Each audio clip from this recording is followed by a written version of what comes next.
안녕하세요, 아시즈입니다. 올해 증시가 1년 내내 지수가 하락을 했는데 코스피도 그렇고 코스닥도 그렇고 성장 동력에 대한 이야기도 나오고 여러 가지 문제로 1년 내내 주가가 하락을 했습니다. 그리고 하락장일수록 투자자의 멘탈 관리라든가 이런 부분들이 좀 필요하다고 생각이 돼서 정리를 해봤습니다. 한 19년 정도 투자하면서 1년 내내 거의 주가가 빠지기만 했던 해를 한 3번 정도 경험을 해봤는데 그때의 경험을 토대로 나름의 하락장 멘탈 관리에 대해서 정리를 해봤습니다. 가장 첫 번째는 손실을 받아들이는 것부터 시작을 해야 되지 않을까 싶어요. 이 손실을 받아들이지 않으면 더 이상 나아가기 힘든 부분이 있습니다. 이 부분을 인정하고 받아들이지 않을 경우에는 계속 이 부분에 발목을 잡힐 수가 있습니다. 어떠한 이야기냐면 그냥 손실은 손실이 났다 그 자체로 받아들이고 없는 거라고 쳐야 되는 거죠. 되돌릴 수가 없는 것이기 때문에 받아들이고 인정을 한다는 것은 더 이상 마음에 담아두지 않는다는 것을 뜻하기도 합니다.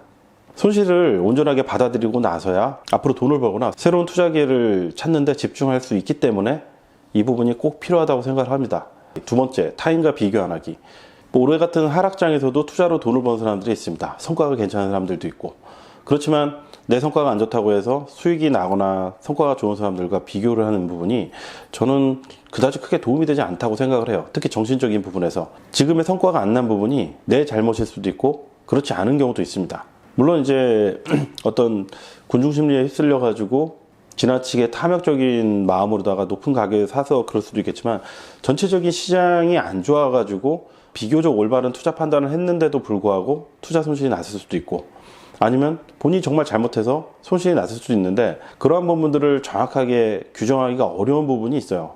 좀 시간이 지나고 나서야 알 수 있는 부분도 있고 그런데 올해 투자 성과가 안 난 부분이 온전히 내가 이제 잘못 판단하고 내가 잘못했다 이렇게 생각을 하게 되면은 자신감도 잃고 그 다음에 잘못된 판단을 할 수도 있습니다.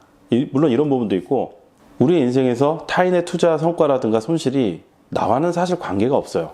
정신적으로 영향을 받을 수가 있고 그럴 수도 있겠지만 저는 이제 비교적 없다고 봅니다. 내 주위에 굉장히 투자를 잘하고 있는 사람이 있다고 하게 되면 동기부여는 받을 수 있을지 모르겠지만 이 사람의 투자 방법을 똑같이 따라해가지고 투자 성과 내기도 굉장히 어려운 부분이 있고 주변에 투자를 정말 잘못하고 있는 사람이 있다고 하게 되면은 내가 이 사람의 투자 방법을 따라할 이유도 없고 따라할 이유도 없는 거죠. 그러니까 실질적으로 별로 관계가 없는데 이런 하락장이라든가 아니면 상승장에 괜한 타인과 비교로 인해서 정신적으로 스트레스를 받는 경우가 있는데 저는 이게 참 별로 부질없는 일이라고 생각을 합니다.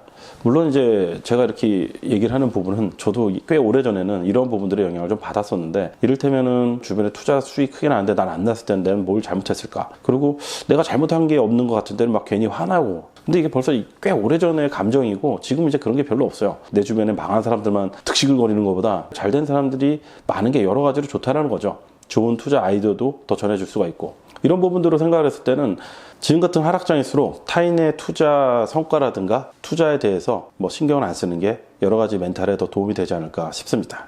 그리고 세 번째는 겸손 그리고 분쟁이 있을 만한 일을 안 만들기 이런 부분을 이야기하고 싶었는데요. 겸손하다는 부분은 제가 다른 사람한테 어떤 좋은 이미지 이런 걸로 보인다기보다는 제 관점은 이래요.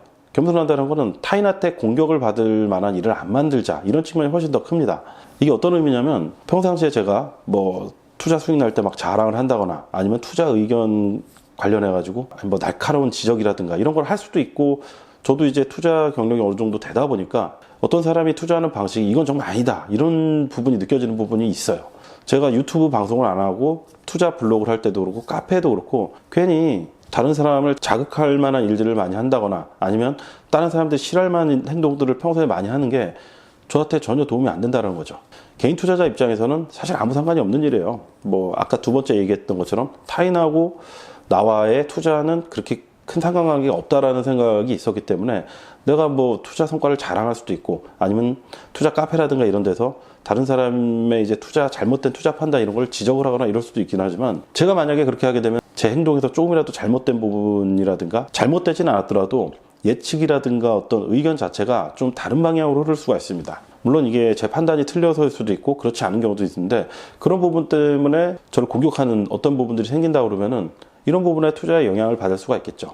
어느 정도는 그런 것들을 좀 감당할 수는 있긴 하지만 사소한 것이라도 평상시에 안 만들어 놓는 게 제 평상시의 메탈 관리에 훨씬 더 도움이 되기 때문에 항상 이제 겸손한 자세를 유지하고 그리고 분쟁이 있을 만한 일들을 안 만들기 위해서 굉장히 노력을 하는 편입니다.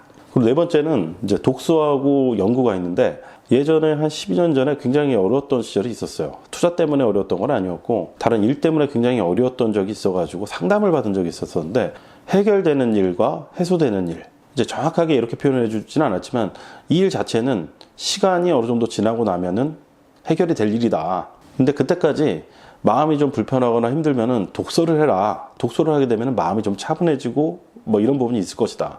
그 말을 듣고 그때 당시에도 이제 책을 좀 많이 읽었었고, 그 이후로다가 비슷하게 어려운 상황이 왔을 때 책을 읽었던 부분들이 심리적 안정에는 상당히 도움이 됐었습니다.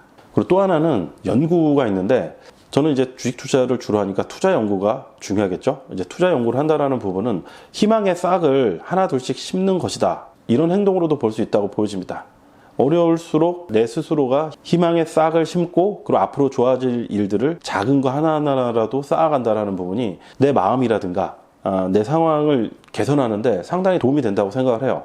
물론 이제 상황이 너무 안 좋을 경우는 쉬는 것도, 쉬면서 이제 손실을 받아들이고 마음을 좀 가라앉히고 이런 부분도 굉장히 중요하긴 하겠지만, 그런 부분들이 어느 정도 마무리가 되고 난 이후에는 저는 기회의 씨앗을 심어야 된다고 생각을 합니다. 작은 희망의 씨앗, 그리고 기회의 씨앗들이 미래를 만들어가는 희망과 결과가 될 거라고 생각을 합니다. 그리고 다섯 번째는 명상과 상담입니다. 우리나라는 이제 그런 부분들이 좀 많이 발달하지 않은 부분인데, 해외 투자자들을 이제 연구를 하다 보면은 이 명상이라든가 심리적인 부분에 대한 이야기들이 많이 나옵니다. 그리고 또 명상이라는 부분은 마음을 정리하고 그리고 멘탈을 강화하는데 굉장히 도움이 되는 부분이라고 생각이 되는데, 우리나라에서는 이러한 부분들에 대한 이야기가 잘 언급이 되지는 않아요. 뭐 외국 서적 못지않게 국내에서도 이제 투자 관련 서적들이 굉장히 많이 나오는데, 이런 이야기를 다루는 내용들은 사실 많이 보질 못했습니다. 투자 업계를 다룬 미드 빌리언스를 꽤 재미있게 봤는데, 미국의 거대 헤지펀드를 운영하는 투자회사 대표가 이 드라마의 주인공으로 나옵니다. 이 드라마 인물 중에서 굉장히 큰 비중을 차지하는 인물 중에 하나가 전용 심리 상담사가 있어요. 스트레스를 풀어주는 일을 하고, 그리고 상담을 통해서 동기부여하고 의욕을 고취하고. 그래서 이 명상이라든가 상담 부분도 굉장히 중요한데, 상담 부분은 종교가 있다면 종교를 통해서 상담을 받을 수가 있는 거고, 투자에 이제 멘토가 있다고 하면은 멘토를 통해서 상담을 받을 수도 있겠죠. 상담할 만한 어떤 사람이 있으면 그런 분들과 내 마음을 이야기하는 것도 괜찮은 것 같습니다. 다시 한번 정리해보면, 첫 번째, 손실을 받아들인다. 두 번째, 타인과 비교 안 하기. 세 번째, 겸손. 그리고 분쟁이 있을 만한 일 안 만들기. 네 번째, 독서. 그리고 투자 연구. 다섯 번째, 명상. 그리고 심리 상담. 추가적으로 또 도움이 될 만한 부분은 뭐 체력 관리하는 것도 괜찮을 것 같습니다. 정 마음이 답답하고 마음이 안정이 안 될 경우에는 운동을 하는 것도 괜찮은 방법이고, 아니면 여행을 가는 것도 좋은 방법이라고 생각을 합니다. 그리고 저의 경우는 이 유튜브를 통해서 지금 상황에서 내가 느끼는 부분들을 정리하고 영상으로 만드는 부분이 상당히 도움이 됩니다. 기록적인 측면도 있긴 하겠지만 마음이 정리되는 부분도 있고, 앞으로 5년이 지나고 10년이 지나고 나서 이때 당시 찍었던 영상을 지금과 비슷한 상황이 발생했을 때 다시 보고, 그때는 내가 왜 이런 생각을 했는지, 나는 어떤 마음으로다가 이런 걸 정리했는지, 이런 부분들을 미래의 내가 지금의 내가 찍은 영상을 바라보는 게 저의 미래의 투자에 어느 정도 도움이 되지 않을까, 이런 생각이 듭니다. 지금까지 하락장의 멘탈 관리에 대한 부분들을 정리해 봤는데, 아까 언급했던 것처럼 이제부터라도 투자의 기회라든가 새로운 희망의 씨앗을 하나둘씩 심을 수 있는 그런 기회가 됐으면 합니다. 도움이 되셨다면 좋아요, 구독, 알림 설정 부탁드리겠습니다.